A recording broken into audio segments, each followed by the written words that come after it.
Hello and welcome back. We're going to take a deeper dive into college basketball as a whole.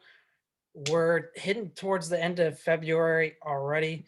Kind of surprising. It's been a crazy year, but right now I kind of want to look at the top 25 and break down some of these teams and kind of ask you your opinions on them and look ahead towards the tournament and see which teams you think can make a deeper run and which teams you think could possibly be on upset watch. So for the top 10, I'm going to ask you, do you think they could be upset early? And by early, I mean in the first two rounds for the top 10, or could make a deep run. And for the top 10 deep run, I want to specify as Final Four. So first up, we got Gonzaga. Do you think they could be upset early? No, I'll save you the time. Gonzaga, Baylor, Michigan. I would pencil them into the Final Four if I had to make a bracket right now. I would agree with you with Gonzaga and Baylor. I do really like Michigan. I think they're the best team out of the Big Ten right now. I think that will hold true until tournament time. I just don't know if there. I think there are some matchups, and I'll get into that, that could exploit Michigan and could take advantage of Michigan. I do think they're definitely a team that's not going to get upset early, as well as Gonzaga and Baylor. I think this is a team at least Sweet 16 minimum, probably going to be around. So from there, it gets a little more interesting, I think, and I agree with you there. Ohio State, Illinois, Houston, Virginia, Bama, Oklahoma, and Villanova are the next seven. I really like Ohio State. I watched them play at Penn State last night. Big game this weekend against Michigan. Ohio. I watched EJ Liddell play at the Civic Center for 2 years when he was in high school. Iowa State was recruiting him pretty hard, so I was a little sad when he didn't go there. But um, I really like Ohio State. I think that they have now their front court with their bigs, other than Liddell, is I think their biggest weakness. So Mhm. it'll be interesting, I think, to see how Michigan's bigs with Wagner and I think it's Dickinson is his last name, the freshman who's very very good, exploit them. But we can get into that. But I really like Ohio State, Illinois, Houston, and Virginia. The next three I think are a little make me pause. Illinois has played really well at times this year and has struggled at times this year. I think Illinois is has the highest ceiling out of those three teams. I think they can make the Final Four, and I also think they can lose in the first round. Houston and Virginia, I would not at all be surprised if they lose in the first round. Houston, I think defensively is very good, and that could help them win some games. But I think I haven't watched them play a ton, but kind of looking at their box scores, kind of looking at it at how they play against certain teams, um, maybe it is just the league they play in. They kind of, I don't want to say they get bored, but maybe they just don't prepare hard enough. But them and Virginia both, I think, can be beat by anybody, um, especially if they're playing another defensive minded school like a Valley team. Yeah. So Uh, I'll jump in real quick. yeah, I agree with you on Ohio State. I like what I've seen. I do think their front court's a little iffy at times. I agree with you there as well. But again, next three teams is again, I agree. Where I start to pause, where I could see these teams making deep runs. I think Illinois again has the most upside. I think they have the most potential. And I think they're the best all around team of those three between them, Houston and Virginia, that is. But they also make me pause because there are those lapses. And the thing I worry about with Illinois is it seems like earlier in the year they were getting more production from their bench and outside of their, Io and Kofi. And now it seems like that's kind of regressed and it's been a two-man show. So when you come up against some of these better defensive teams, I wonder if they can still go at it like that. they when they struggle, Adam Miller has not. produce the way they thought he was going to. When they struggle, yes, when they struggle, it's getting production from their bench. You're 100% right there. And when they also struggle, it is when Andre what's his last name? Andre, the point guard, number 5, I think. Oh, The are you uh, talking about Trent Frazier or the no, Andre Corbello. Cabello? Yes. He, like, when you watch the Illinois play, I don't want to call him ball dominant, but he makes a lot of things happen. Mm, And when teams take him away and turn them in, take away a lot of what he wants to do, which is pick and rolls, get to the rim, make decisions, kick it out, dump it off. He's a pass first guy. When teams take him away, Illinois really struggles to generate offense. So I agree with you there. I kind of could tell where you're going. Of if they play a defensive minded team mhm. like the Valley team, they could struggle with those in that aspect of not getting bench production and your pass first point guard struggling to create offense, and then you cause a lot of stagnant standing around offense of Desumu having to kind of go one on one. And he's a good player, no doubt. But yeah, I agree with you there where you were going with that.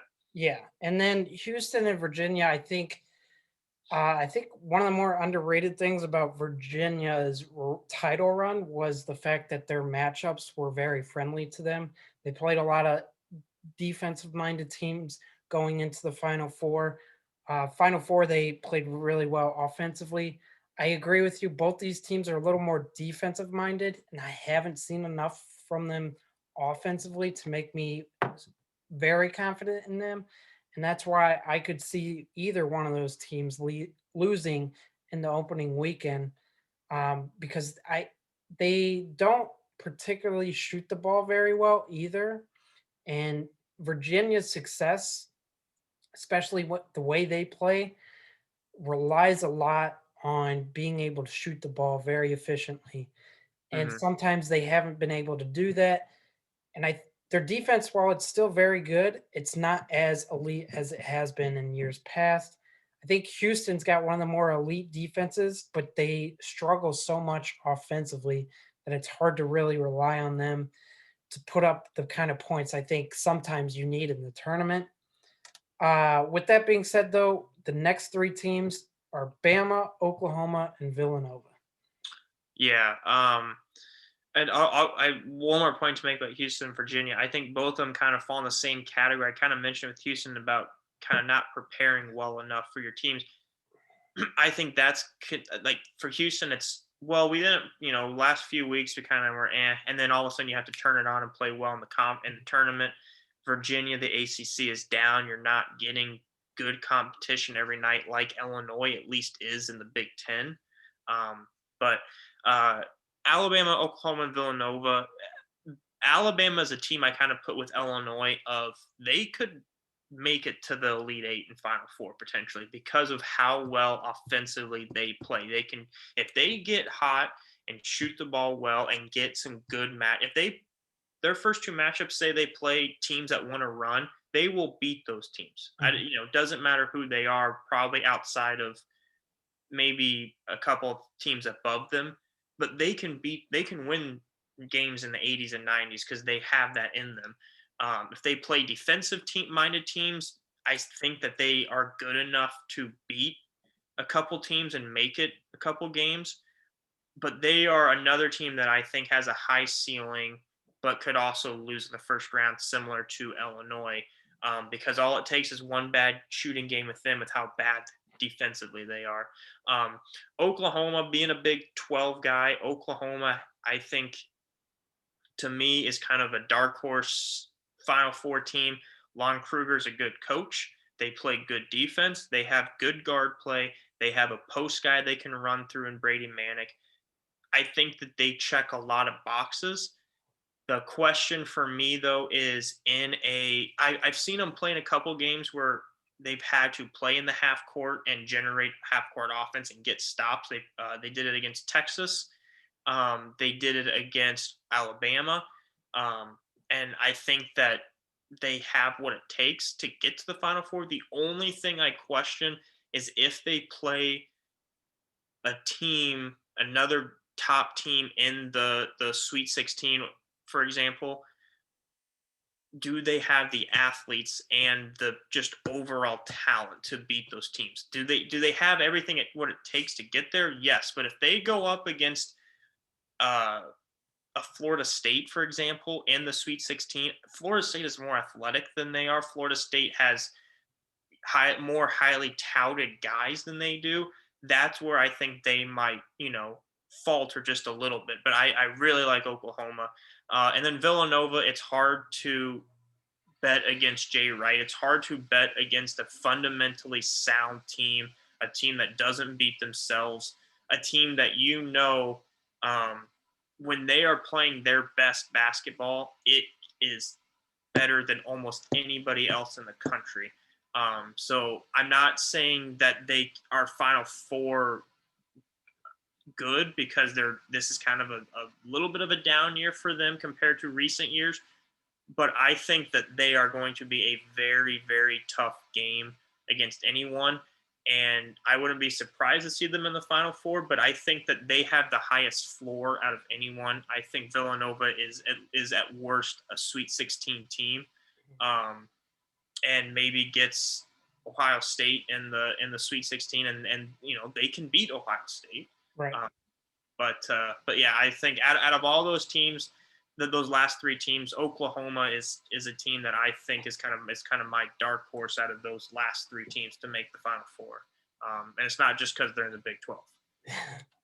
Yeah, I like I like what you said there about all three of those teams, and I do agree with you. Out of those three, Oklahoma probably I think would be a good flyer to have making the Final Four. I think Bama for me, I've looked at them. I really like their offense. They're athletic, but I think their offense relies too much on the three. I think I've mentioned this to you. Mm-hmm. They shoot 47% of their shots from three, and I just don't see that holding up for a sustained long run in the tournament. So what drives me away from Alabama. Nova, I think they're too reliant on their two stars. I think even more so than Illinois is. I think Illinois has some other players that can create. I think Villanova and another Big East team are too reliant on their stars. I do think they are still good enough to make it to, like you said, the Sweet 16. I just don't know, once you get to the Sweet 16, you're playing very good basketball teams, very well coached teams, night in, night out from there on. So I don't know if they can overcome some of those teams that they're going to face from Yeah, that point on. yeah, So that's my yeah. only worry with them. Mm-hmm.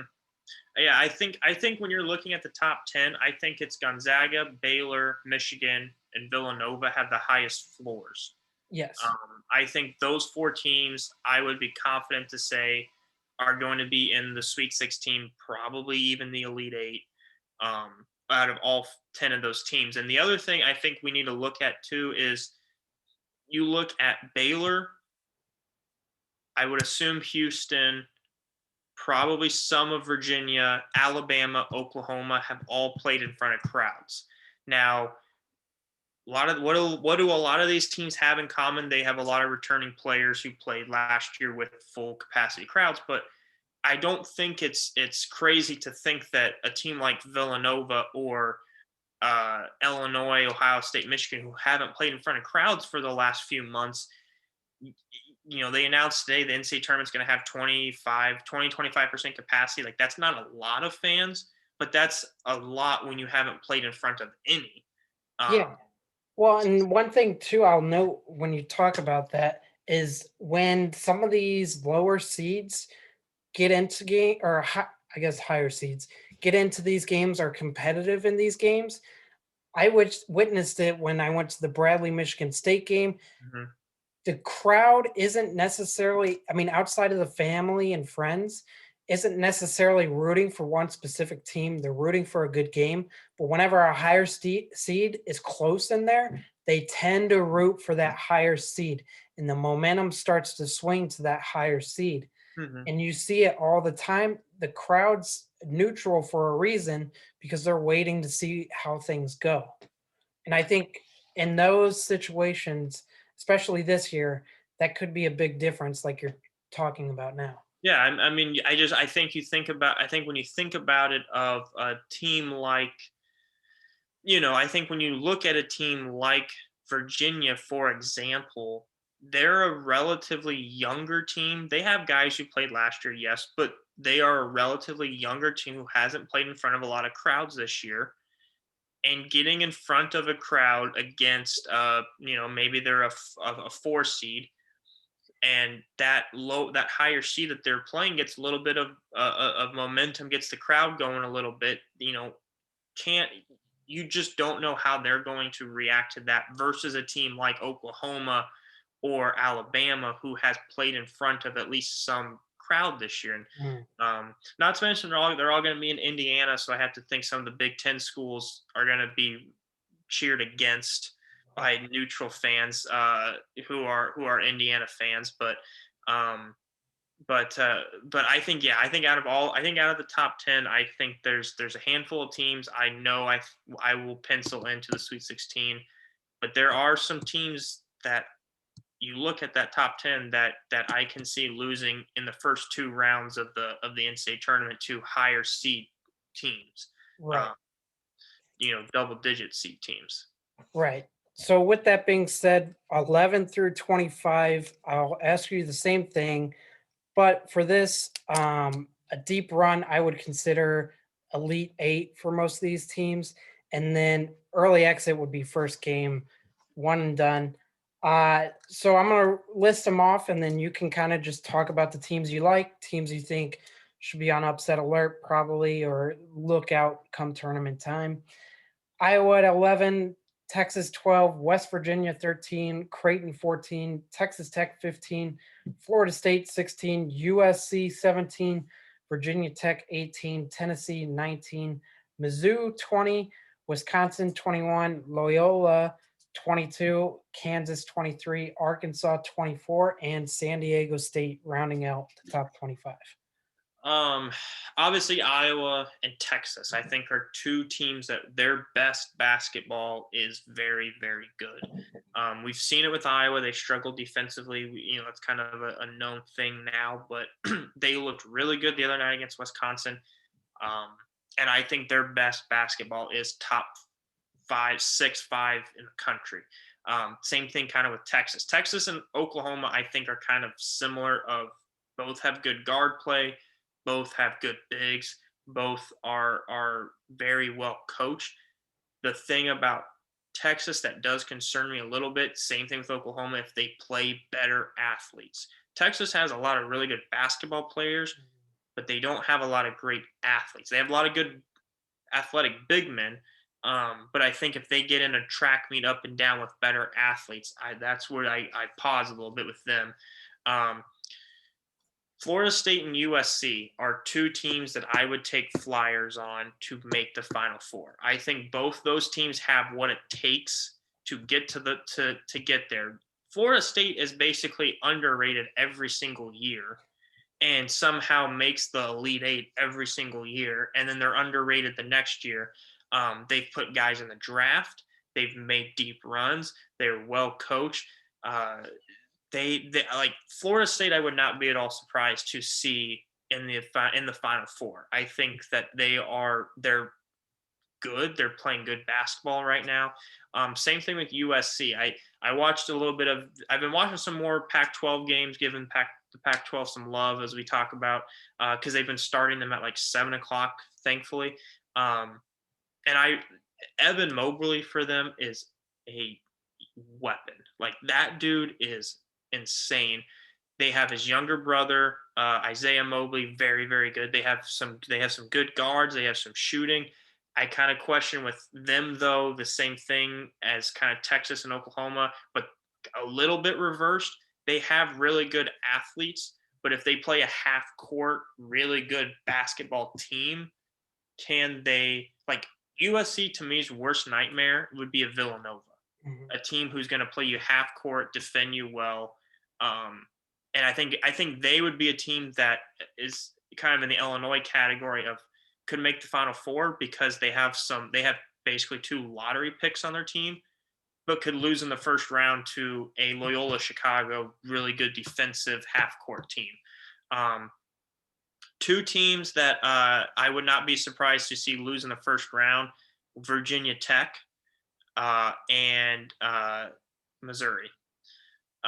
Both have struggled this year. I think both teams' bad has been really bad. Like losing the first round to a double-digit seed, bad. Um, and then to finish it out, the team that I will not bet against is Kansas. I'm a Big 12 guy.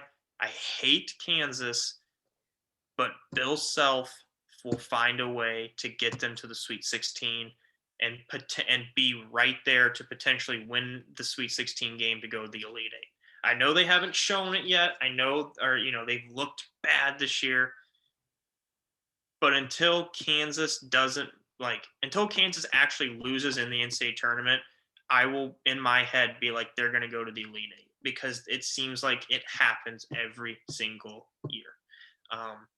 So that's kind of how I see it. I didn't touch on a few teams because I who knows, but yeah, that's obviously the team I would hope would make a deep run would be Loyola or Drake just for the Valley purposes, but yeah. Yeah, so I'll talk on some teams too.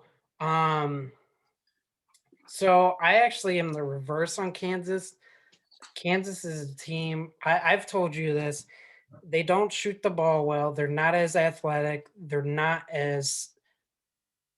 a lot of leadership that comes with this Kansas team. They're still very good defensively, and I think that's one of the more underrated things about Kansas teams and Bill Self teams specifically is the defense. But at the same time, I think this is probably one of the worst teams he's had since he's been at Kansas. So Kansas is a team I look at, and right now they're hot because they haven't really played Right. great competition. Iowa State twice and Kansas State. Bottom of the Yes. Big 12. So they haven't played great competition recently, but they end on a very tough stretch. So we'll really see what they really truly are going into the Big 12 tournament.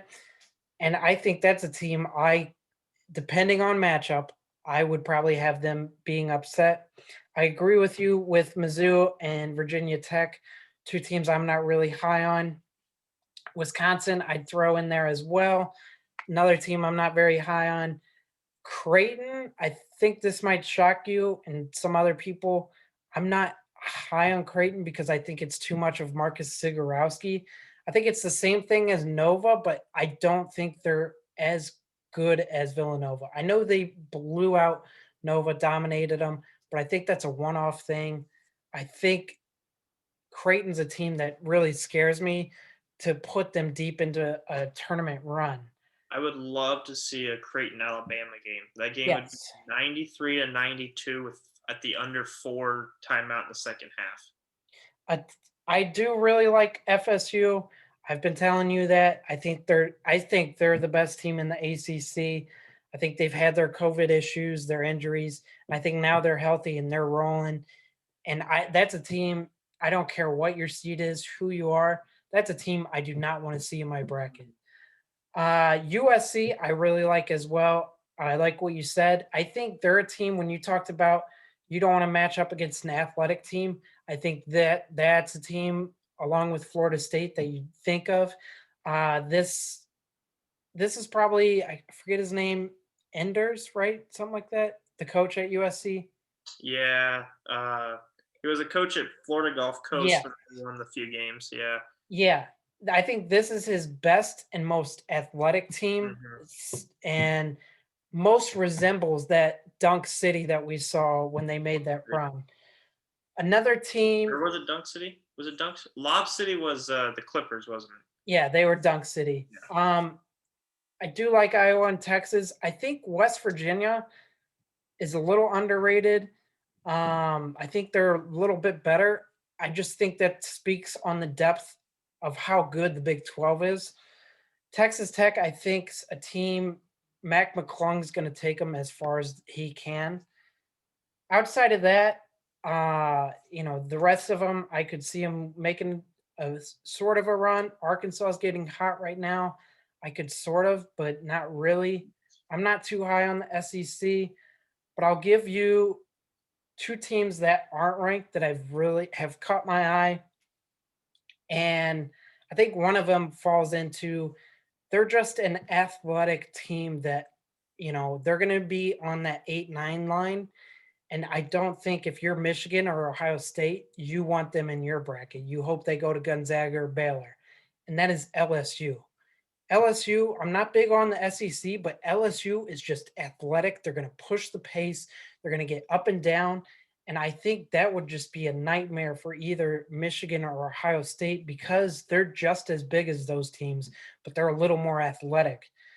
Another team um, I like Oregon, and I feel like every year they're a little underrated. Right now, I think they're on like the 11-10 line, Mhm. and I think they should be higher. I think the Pac-12 deserves a little more love than they're getting. Oregon's just one of those teams when you see them at that spot, like in the 10-9 spot, or even at 11, you're like, okay, this team's a little underrated. And if they get the right matchups, they could make a deep run. Dana Altman, we talked about, he always has his guys playing good basketball, it seems like come March. And those are two teams not inside the top 25 that I definitely wouldn't want to see on my side of the bracket if I was a team. Yeah, I agree with you on Oregon. Another Pac-12 team I watched play the other night because they played at an earlier time, or on Saturday. Maybe it was on Saturday. They played Arizona. Really liked what I saw from them. Arizona's like pretty good this year too, and they went to Arizona and won. Right. Um, LSU, I mean, another team that just doesn't play defense, so I don't know. Um, I think go back to West Virginia and Texas Tech. I'm gonna disagree with you on West Virginia. I've watched them play a handful of games this year. I don't. They just aren't a good team in my like. They're a good team, but they're not, in my opinion, a team that can win an a couple NCAA tournament games. I don't. I You talk about relying on a handful on two guys. McCabe is basically their offense. Um, and they have they have some good post players, but outside of that, they're not pressed Virginia anymore. And offensively, I think that they are too reliant on one guy. Same thing with Texas Tech. I think offensively they rely on McClung, like you said. um, Texas Tech, though, I think you mentioned, obviously they went to the championship game a few years ago, but you mentioned Virginia's run was about their matchup. Texas Tech is a team that I think if they got a couple good matchups could make a run, because if they play some defensive low scoring teams in the first and second round, they will win those games because that's their calling card. If they can get to the Sweet 16 and then still end up playing a Houston or a who they already lost to, Houston, Virginia, maybe even a Villanova, I like their chances. I think that they're a team that just it depends on their matchup. Brackets come out, they're playing. They play Drake, for example, in the first round game, like a team we know that likes to get out and run. That's an upset